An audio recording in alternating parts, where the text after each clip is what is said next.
তুমি ওকে বকছো কেন? ঠিকই, ওকে আমি বকছি কেন? ও যেইভাবে কথাটা বললো সেটা তো তোমারই ভুল। তোমাকে দেখে দেখেই তো শিখেছে। কারণ তুমি যদি ঠাকুরনের মতন একটা ছোট বাচ্চাকে এতটা হিংসা করতে পারো, তাহলে ওর দোষটা কি? ও তো একটা বাচ্চা। থাক দ্রোণ, অনেক হয়েছে। আমাদের বেডরুমের ঝগড়া এভাবে পাবলিক প্লেসে নিয়ে এসো না। ইন্ডাস্ট্রিতে আমার একটা মান সম্মান আছে। এখানে যারা আছে তারা প্রত্যেকেই আমাকে চেনে, আমাকে সম্মান করে। ম্যাম, আমি আপনার সাথে একটা ছবি তুলতে পারি? হ্যাঁ, নিশ্চয়ই। টিম্পি দিকে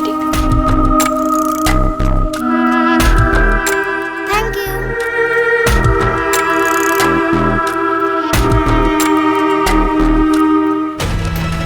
দেখলে তো দ্রোণ, এখানে দাঁড়িয়ে থেকে নিজের সম্মান নষ্ট করে না, আর আমারও না।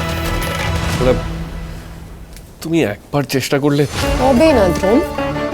দ্রোণ, এখানে যেটা হচ্ছে না, এটা একটা স্ট্রিক্টলি প্রফেশনাল ম্যাটার। এটা কোনো পাড়ার ফাংশন নয়। দেখুন, আপনারা তো প্রতিভা করছেন, বংশ পরিচয় নয়। একবার ওকে গান গাইয়ে দেখুন, শুনলে আপনারা ওকে ফেরাতে পারবেন না। দেখুন, প্রতিভা খোঁজারও তো একটা নিয়ম থাকে। দেখুন, গান গাওয়ার সুযোগটা ওর খুব প্রয়োজন ছিল। ও তো ভালো গান করে।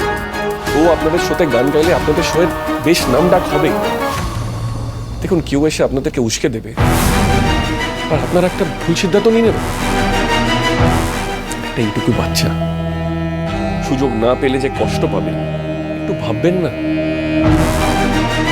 দেখুন, ওর তো যোগ্যতার কোনো কমতি নেই।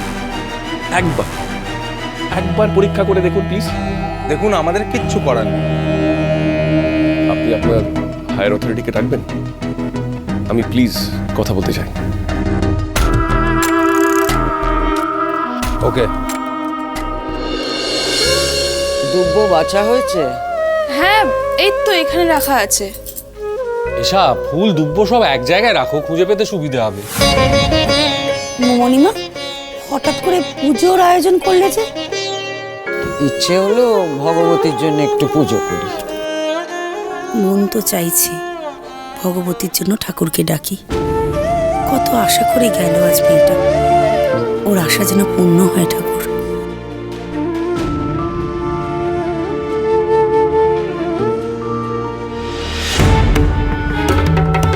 বাবা, দল বেঁধে পুজোর আয়োজন করেছেন ভগবতীর জন্য?